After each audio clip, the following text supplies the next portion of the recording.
Hello दोस्तों, good morning. स्वागत है एक बार फिर से आप सभी का एमजेटी एजुकेशन में। आज है 9 दिसंबर और आज की वीडियो में हम लोग बात करेंगे 9 दिसंबर 2023 के मोस्ट इंपॉर्टेंट करंट अफेयर के क्वेश्चंस के बारे में। पूरी वीडियो ध्यान से देखिएगा, पूरी वीडियो डिटेल में आपको समझाई जाएगी और इसका एक्सप्लेनेशन के साथ साथ रिवीजन पॉइंट भी लिया जाएगा। इंटरेस्टिंग वीडियो है, पूरा एंड तक देखिएगा। रिवीजन सबसे पहले हम लोग करेंगे कल के करंट अफेयर का और उसके बाद आज की करंट अफेयर की तरफ बढ़ेंगे, जिससे आप पुराना वाला ना भूलो। कल हम लोगों ने पढ़ा था अंतर्राष्ट्रीय नागरिक उड्डयन दिवस मनाया जाता है 7 दिसंबर को। मिजोरम के नए मुख्यमंत्री बन गए हैं लाल दुहोमा और गुजरात के एक नृत्य है गरबा, इसको यूनेस्को ने अपनी अमूर्त सांस्कृतिक विरासत की लिस्ट में शामिल किया है। दुनिया की सबसे शक्तिशाली महिलाओं की फोर्ब्स की लिस्ट में भारत की 4 महिलाएं शामिल हैं। निर्मला सीतारमण जी 32वें नंबर पर, किरण मजूमदार शाह 76वें नंबर पर, सोमा मंडल 70वें और रोशनी नादर मल्होत्रा 60वें नंबर पर। और अभी हाल ही में जापान ने दुनिया के सबसे बड़े प्रायोगिक परमाणु फ्यूजन रिएक्टर JT60SA का अनावरण किया है।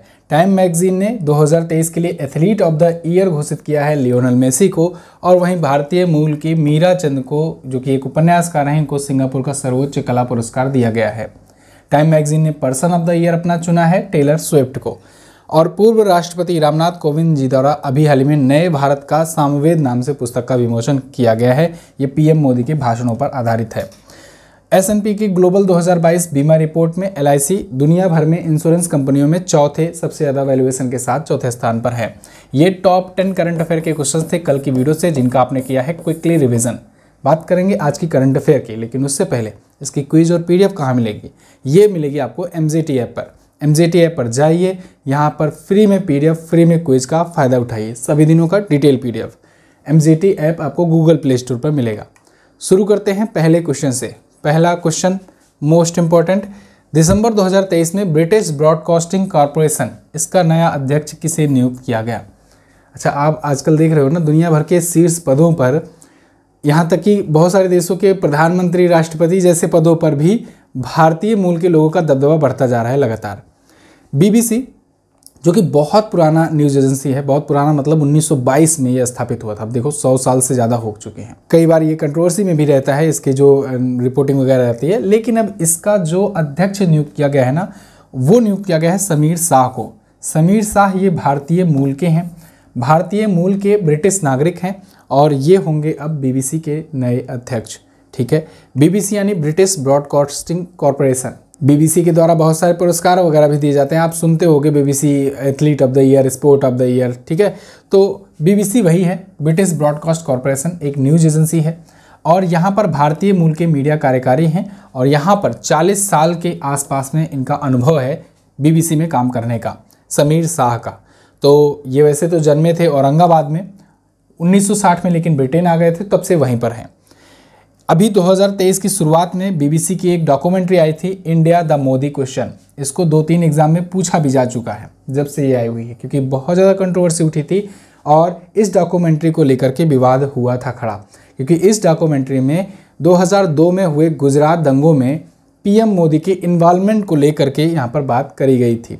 तो BBC के द्वारा ये डॉक्यूमेंट्री पेश की गई थी। एग्जैक्टली यही क्वेश्चन बना था। उस डॉक्यूमेंट्री का क्या नाम है जो BBC द्वारा रिलीज की गई है और वो विवादों में रही है। ब्रिटिश ब्रॉडकास्टिंग कॉरपोरेशन की बात करें तो 1922 में स्थापित हुआ था, लंदन में इसका हेडक्वार्टर है और अब अध्यक्ष हैं समीर शाह। क्लियर है? पिछले दिनों में भी बहुत सारी नियुक्तियां हुई हैं, उनको रिकॉल करेंगे फटाफट से। लाल दुहोमा ये मिजोरम के नए मुख्यमंत्री बन गए हैं। रेवंत रेड्डी ये तेलंगाना के नए मुख्यमंत्री बने हैं। 5 राज्यों में 2 के मुख्यमंत्री का नाम क्लियर हो गया है, लेकिन 3 राज्य जहां पर BJP ने जीता था और वहां पर अभी मुख्यमंत्री का जो पद है किसे मिलेगा ये अभी कंफर्म नहीं हुआ है। 2 का मुख्यमंत्री आप याद कर लीजिए, 5 के नए CM बनने वाले हैं, मतलब जो भी CM बनेंगे तो उनका नाम इंपॉर्टेंट होगा आपके एग्जाम के प्रोस्पेक्टिव से। एयर मार्शल मकरंद रनारे को वायुसेना मुख्यालय में नई दिल्ली में महानिदेशक नियुक्त किया गया है। क्रिस्टोफर लक्सन न्यूजीलैंड के प्राइम मिनिस्टर बने हैं। अनीस शाह फिक्की के अध्यक्ष बने हैं, ये भी इंपॉर्टेंट नियुक्ति है। गिरीश चंद्र मुर्मू जी को संयुक्त राष्ट्र लेखा परीक्षक पैनल का उपाध्यक्ष नियुक्त किया गया है। ये वर्तमान में भारत के comptroller and auditor general of India हैं, कैग हैं 14वें नंबर के। ल्यूक फ्रीडेन जो हैं ये लग्जमबर्ग के नए प्रधानमंत्री हैं। अर्जेंटीना के नए राष्ट्रपति बने हैं जेवियर मॉयली। हीरालाल सामरिया ये भारत के नए चीफ इंफॉर्मेशन कमिश्नर यानी मुख्य सूचना आयुक्त हैं। महत्वपूर्ण नियुक्ति है, इसको भी याद रखना। जस्टिस राजेंद्र मेनन ये सशस्त्र बल न्यायाधिकरण के अध्यक्ष नियुक्त किए गए हैं।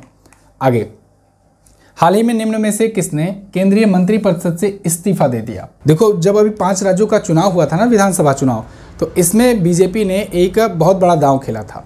भारत सरकार में बहुत सारे ऐसे सांसद या मंत्री जो थे उनको उतार दिए थे, विधायकी का चुनाव लड़ा दिए थे। मध्य प्रदेश में, राजस्थान में, छत्तीसगढ़ में वगैरह में, मतलब वो थे सांसद के सदस्य, उनको ला करके राज्य की विधानसभाओं के सदस्य का चुनाव लड़ा लिए और बहुत सारे लोग जीते भी। तो जब जीत गए हैं तो यहाँ पर रहना होगा। अगर मान लो यहाँ पर पद ग्रहण करने के बाद इस्तीफा दे दिए तो वो सीट तो चली जाएगी। ये सीट बरकरार रखनी है, तभी तो बहुमत होगा, तभी तो जीतोगे।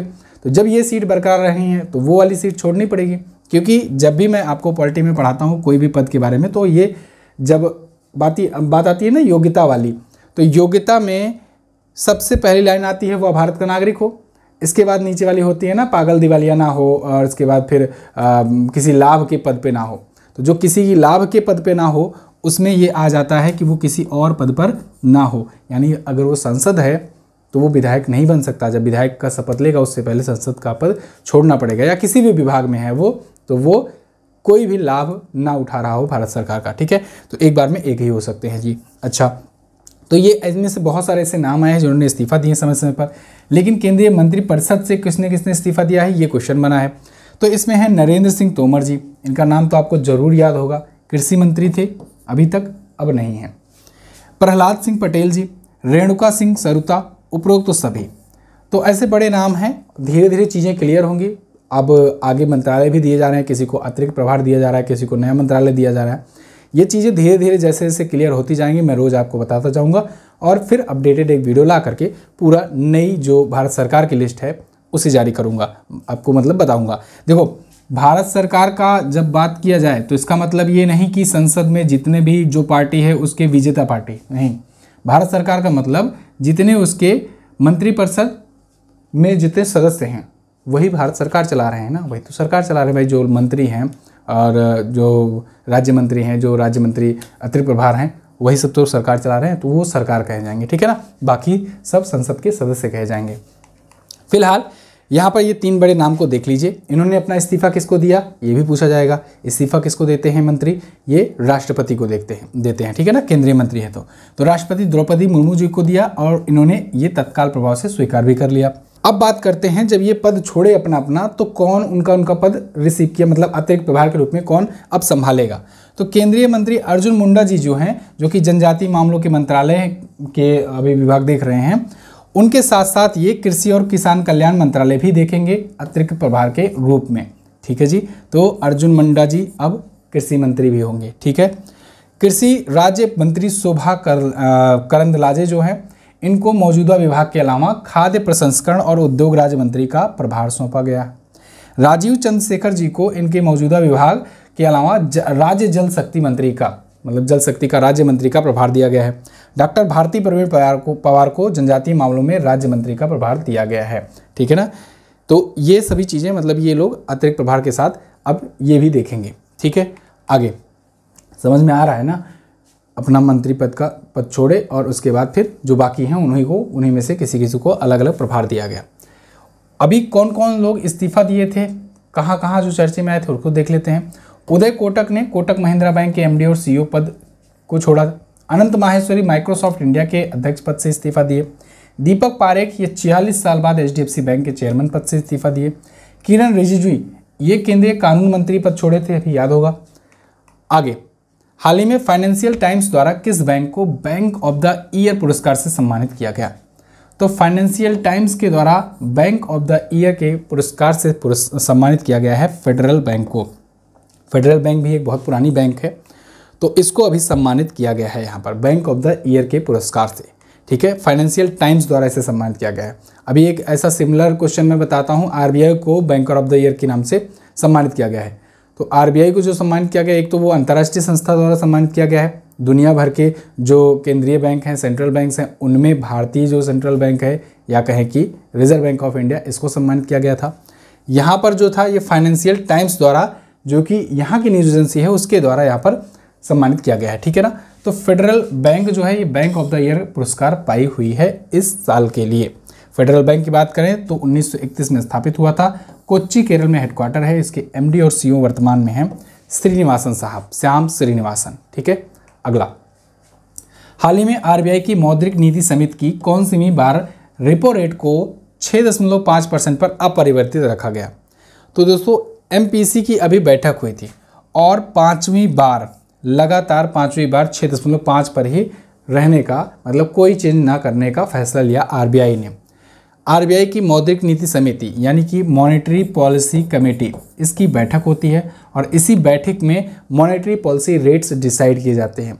ये बैठक 3-3 महीनों पर होती है। तो अभी जो दिसंबर वाली जो बैठक हुई है एमपीसी की, इसमें आरबीआई ने कुछ फैसले लिए हैं और इसमें ये जो रेपो रेट है जो सबसे ज़्यादा इफेक्ट डालता है, कैसे सप्लाई और डिमांड कंट्रोल होगी, महंगाई बढ़ेगी घटेगी तो, या लोन वगैरह पर क्या इफेक्ट पड़ेगा, तो इसका सबसे ज़्यादा इफेक्ट यही रेपो रेट तय करता है, जिसको पांचवी बार आरबीआई ने कहा है नो चेंज। पिछले 5 बार से जब भी बैठक हो रही है तो 6.5% ही रखा गया है। ठीक है जी।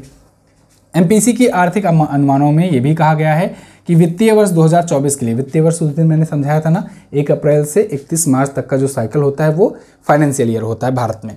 ठीक है, अलग अलग देशों में अलग होता है, पूरी दुनिया का मत समझने लगना। चाइना वाले कैलेंडर ईयर को अपना फाइनेंशियल ईयर मानते हैं। 7% इन्होंने जीडीपी ग्रोथ रेट का अनुमान बताया है। अब आरबीआई का ये अनुमान है तो इसको आप अपडेट कर लेना, आरबीआई का ये अनुमान है। इसके अलावा इन्होंने बताया है कि जो सीपीआई कंज्यूमर प्राइस इंडेक्स है, आप ये भी सर्च कीजिएगा यूट्यूब पर, सीपीआई और डब्ल्यूपीआई क्या है, एमजेटी एजुकेशन डाल करके, तो आपको वीडियो मिलेगी। वहाँ पर मैंने समझाया हुआ है अच्छे से सीपीआई और डब्ल्यूपीआई में अंतर क्या है, होलसेल प्राइस इंडेक्स और कंज्यूमर प्राइस इंडेक्स। ठीक है, इसको बहुत ही अच्छे से उसमें समझाया गया, आप वीडियो देख लेना। 5.4% ये रहेगा, मतलब मुद्रास्फीति जो है, इन्फ्लेशन जो है, ये 5.4% रहेगा। आरबीआई का मतलब, जैसे भारत सरकार ने आरबीआई को एक टास्क दिया है कि भाई साहब आप ना 4% के +-2% टॉलरेंस पर ही रखो इन्फ्लेशन को। ये भारत सरकार द्वारा आरबीआई को सख्त निर्देश दिया गया है कि मतलब 2% आगे चला जाए, यानी 6% हो जाए और 2% के नीचे न जाए, मैक्सिमम 6% हो। +-2 का मतलब यही हुआ ना कि मिनिमम 2% और मैक्सिमम 6% हो और 4 के आसपास रहे तो वो बहुत अच्छा है। ये टास्क दिया गया है आरबीआई को भारत सरकार के द्वारा कि ऐसा आपको करना है। हाँ, कोई विषम परिस्थिति आ जाती है, जैसे भी कुछ वार वगैरह छिड़ गया था, तो इसको सब समझते भी हैं कि थोड़ा बढ़ भी जाएगा। हालांकि आरबीआई ने बहुत अच्छा परफॉर्मेंस दिखाया है और इंडिया की इन्फ्लेशन को बहुत कंट्रोल में रखा है। दिख रहे हो, 5.4 के आसपास में है, जो कि दुनिया में सबसे समझ लो कि बेहतर स्थिति में है। फिक्स डिपॉजिट फैकल्टी रेट जो है 6.25%। इसके अलावा रिवर्स रेपो रेट। अच्छा, रेपो रेट क्या होता है? आरबीआई जिस रेट पर छोटे बैंकों को या कहें कॉमर्शियल बैंकों को, जिनसे हम लोग बैंकिंग करते हैं, उनको जिस रेट पर उधार देती हैं उसे कहते हैं रेपो रेट। अब बदले में जस्ट इसका उल्टा कर दो, अपोजिट कर दो, कि यानी कि जब ये बैंकें आरबीआई से लेती हैं इंटरेस्ट, यानी कि आरबीआई में जब पैसा जमा करेंगी तब इंटरेस्ट लेंगे, तो आरबीआई में जब पैसा जमा करके इंटरेस्ट कमाती हैं तो वो होता है रिवर्स रेपो रेट और वो है 3.35। एक बार क्वेश्चन ये पूछ लिया गया था कि बताओ निम्न में से कौन ऐसा रेट है जो हमेशा ज़्यादा रहेगा, तो उस स्थिति में ऑप्शन में था bank rate, repo rate, reverse repo rate वगैरह वगैरह। तो रिवर्स रेपो रेट हमेशा रेपो रेट से कम रहेगा, ये बात ध्यान रखना, क्योंकि आरबीआई को तो भी कमाना है। ज़्यादा इंटरेस्ट लेने के बजाय देने लगेगी तो आरबीआई की कमाई कैसे होगी? ठीक वैसे ही समझो जैसे बैंकें हम लोग को लोन देती हैं 8% पे, 8 से 14% पर, और हमको जब हम लोग पैसा जमा करते हैं तो बैंकों के द्वारा इंटरेस्ट मिलता है 2.5 से 3% पर, है ना। चलो, तो ये चीज़ें हैं। बैंक रेट 6.5% है। आरबीआई की एमपीसी कमेटी के बारे में थोड़ा सा बात कर लेते हैं। एमपीसी मॉनेटरी पॉलिसी कमेटी, देखो ये कमेटी है, इसमें 6 सदस्य होते हैं। ये भी एग्जाम में पूछा गया क्वेश्चन है। 6 सदस्य होते हैं, 3 सदस्य होते हैं इसमें आरबीआई से और 3 सदस्य होते हैं भारत सरकार से, ठीक है ना। गवर्नमेंट से 3 और 3 होते हैं आरबीआई से। पूछा जाता है इसकी अध्यक्षता कौन करता है, तो इसकी अध्यक्षता हमेशा करते हैं आरबीआई के गवर्नर, आरबीआई गवर्नर, ठीक है ना। ये बात ध्यान रखना, ये क्वेश्चन बना है, एक तो ये बना है और एक ये बना है। सदस्यों की संख्या पूछी जाती है और अध्यक्षता कौन करता है ये पूछा जाता है, ठीक है ना। जब आपके सामने अगली बार क्वेश्चन आएगा तो मेरी ये वीडियो जरूर याद करना आप। हाल ही में किस मंत्रालय ने मेरा गांव मेरी धरोहर कार्यक्रम शुरू किया? तो अभी हाल ही में संस्कृति मंत्रालय ने, मिनिस्ट्री ऑफ कल्चर ने दोस्तों मेरा गाँव मेरी धरोहर नाम का एक कार्यक्रम शुरू किया है। यहाँ पर आप देख पाओगे मिनिस्ट्री ऑफ कल्चर के द्वारा मेरा गाँव मेरी धरोहर नाम से ये प्रोग्राम शुरू किया है। संस्कृति को बढ़ावा देना, खास करके गांव की जो संस्कृति है, गांव का जो कल्चर है, इसको बढ़ावा देना और इसको प्रिजर्व करके रखना, संरक्षित करके रखना। आजकल बहुत सारे गांव बहुत तेज़ी से शहर बनने पर लगे हुए हैं, तो ये करके रखना। साथ ही साथ उनका मानचित्रण करना, दस्तावेजीकरण करना, डॉक्यूमेंटेशन करना, इन सब करने का निर्णय लिया गया है भारत सरकार के द्वारा। और इसके तहत सांस्कृतिक मंत्रालय के द्वारा मानचित्रण पर ये जो है इनको जिम्मेदारी दी गई है, मेरा गांव मेरी धरोहर परियोजना के तहत ये सब करने की। एक वेब पोर्टल भी लॉन्च किया गया है MGMD नाम से, मतलब मेरा गांव मेरी धरोहर नाम से, और इस पोर्टल पर ये सारी डिटेल्स मिलेगी। केंद्रीय संस्कृति मंत्रालय आज के टाइम पर कौन है? जी किशन रेड्डी जी हैं। आगे, भारत के नए vice chief of navy staff कौन बनाए गए? तो भारत के नए वाइस चीफ ऑफ या कहें deputy chief of navy staff कौन बनाए गए हैं? ये बनाए गए हैं दोस्तों वाइस एडमिरल दिनेश त्रिपाठी। दिनेश त्रिपाठी जी ये हैं और ये बने हैं अब deputy chief of naval staff, ठीक है ना। तो deputy chief of naval staff यानी कि नौसेना स्टाफ के उप प्रमुख नियुक्त किए गए हैं। लेकिन अभी नियुक्ति हुई है, अभी पदभार ग्रहण नहीं हुआ है। पदभार का ग्रहण होगा 4 जनवरी को, तो 4 जनवरी को ये अपना पद ग्रहण करेंगे। अब ये भारतीय नौसेना में ऐसे समय में नियुक्त किए गए हैं जब भारतीय नौसेना 2 बड़ी डील करने जा रही है। एक तो डील मैंने आपको बताया था, MQ-9B प्रीडेटर ड्रोन खरीद रहा है भारतीय नौसेना के लिए, साथ ही साथ अमेरिका से, और साथ ही साथ मैंने ये भी बताया कि राफेल लड़ाकू जेट जो है ये भारत सरकार खरीदने जा रही है भारतीय नौसेना के लिए फ्रांस से। नेवल वर्जन बताया था ना मैंने, नेवल वर्जन लड़ाकू जेट आएंगे भारतीय नौसेना के लिए। भारतीय नौसेना के अध्यक्ष कौन है? Admiral R Hari Kumar. अभी 4 दिसंबर को हम लोगों ने नौसेना दिवस मनाया। एक बहुत बड़ा सरप्राइज है जो मैंने आपसे कल भी वादा किया था, कल मैं आपको वो सरप्राइज दूंगा। एक्चुअली में ये सरप्राइज अभी आप तक पहुंचने में टाइम है, लेकिन अनाउंसमेंट जो है वो आज कर दिया जा रहा है। आप लोग के लिए साल भर में सबसे बड़ा जो आपका मोस्ट वेटेड जो चीज़ रहता है, MJT की बुक्स, ऑफलाइन बुक। अब तक तो आप ई बुक पढ़ते रहते हो साल भर में एक बार मैं बुक निकालता हूँ ऑफलाइन।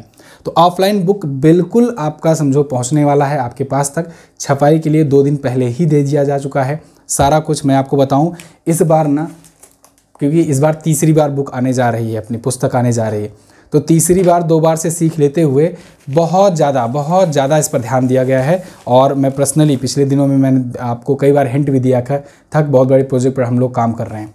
तो कारण यही था कि एक पेज पूरा अच्छे से क्रॉस चेक करके, एक पेज पूरा एक लाइन अच्छे से चेक करके इसमें इस बार रिलीज़ किया जा रहा है।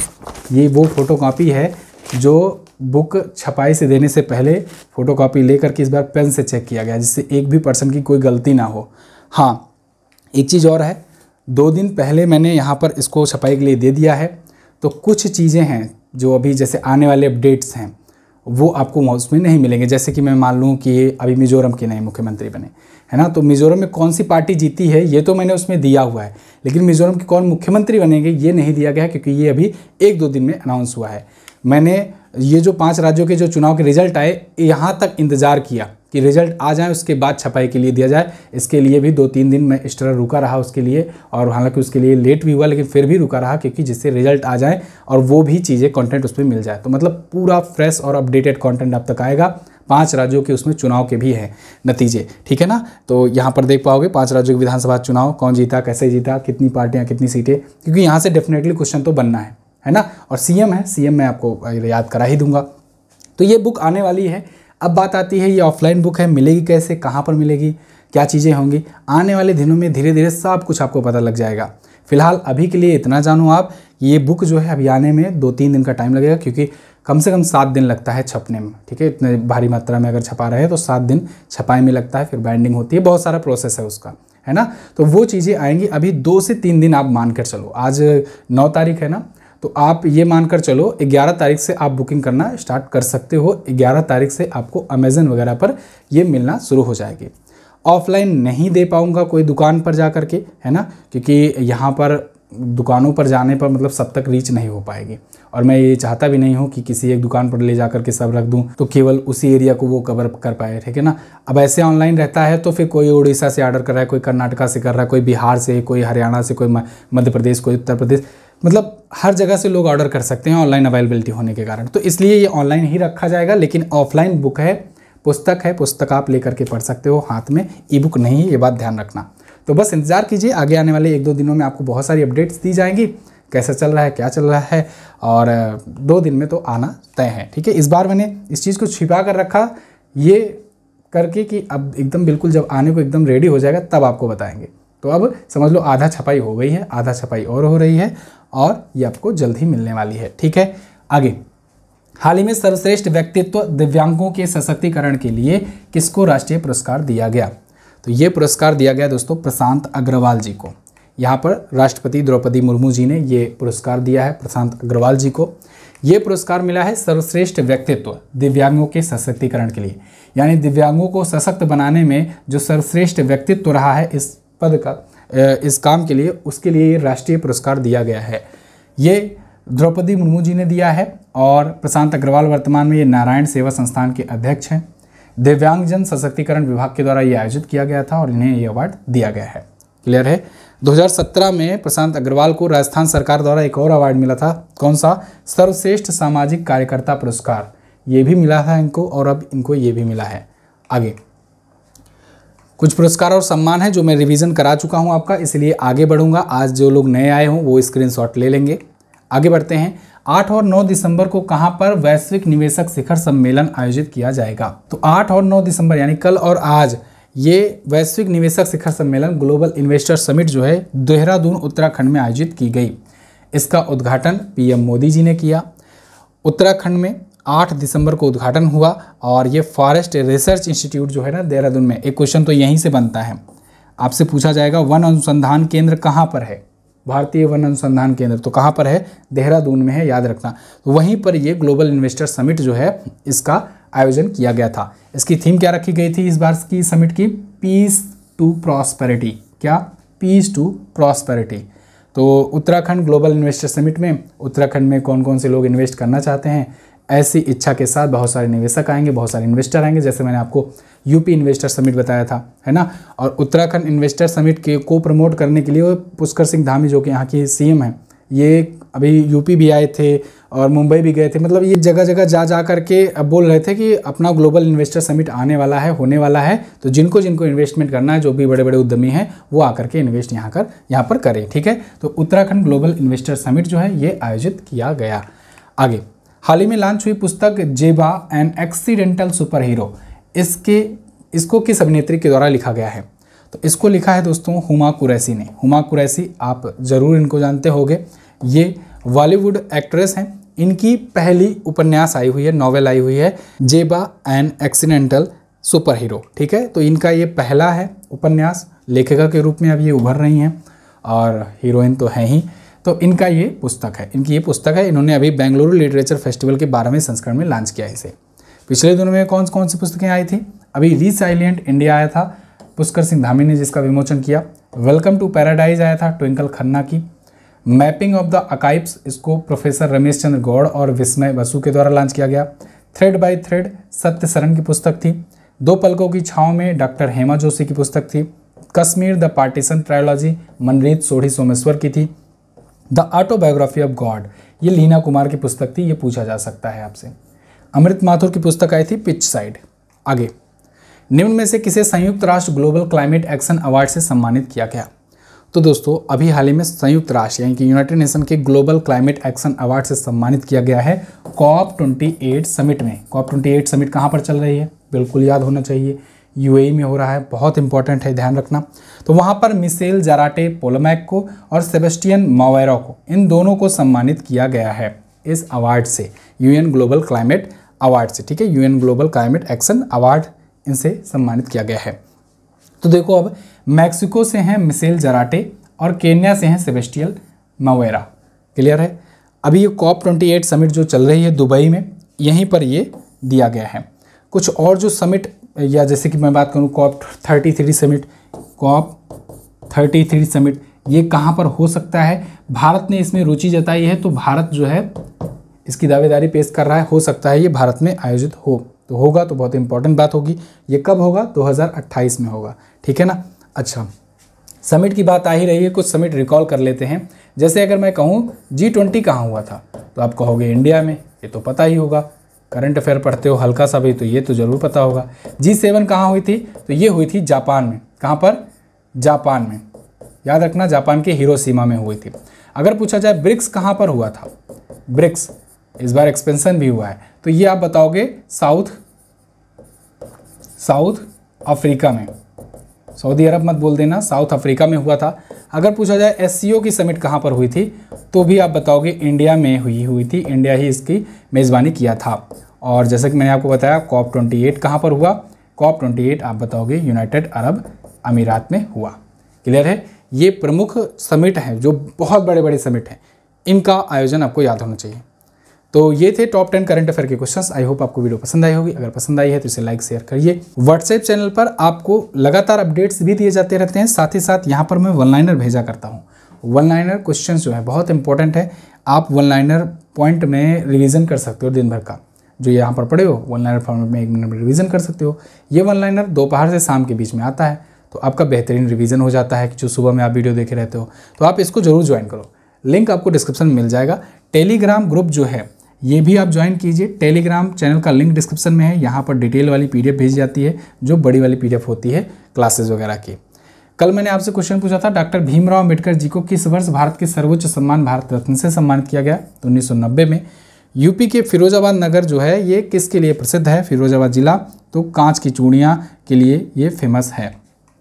आज आपको क्या बताना है, फोर्ब्स की दुनिया की 100 सबसे शक्तिशाली महिलाओं की वार्षिक सूची में निर्मला सीतारमण किस स्थान पर हैं। इसके अलावा बताइए LIC के अध्यक्ष कौन हैं। दोनों क्वेश्चन बहुत ही आसान है, बहुत ही आसान है, दोनों के आप आंसर करिए। इनका आंसर डिटेल में करने का भी प्रयास करना।